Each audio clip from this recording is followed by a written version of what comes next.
ఏ విధంగా గవర్నమెంట్కి సంబంధం లేకుండా చేశారు. వైసీపీ వాలంటీర్స్ని వంచింది. ఉద్యోగాలు వాళ్ళకి ఏ విధమైన జీవో లేదు కదా, ఏ విధమైన జీవో ఇవ్వలేదు మీకు. తిరిగి ఇప్పుడు మనం ప్రభుత్వం మీకు ఒక పర్మిషన్ ఇచ్చి, గత ప్రభుత్వం ఇది అఫీషియల్గా ఇది ఇస్తే వాళ్ళు చాలా వంచనతోటి చేశారు.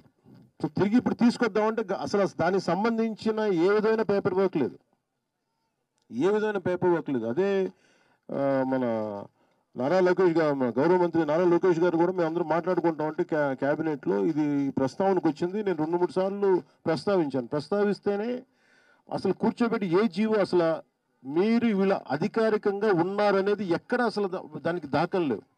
మీకు గవర్నమెంట్ నుంచి శాలరీస్ రాలా, వాలంటీర్స్ అందరికీ కూడా మీరు చూస్తే గవర్నమెంట్ నుంచి శాలరీస్ రాలా.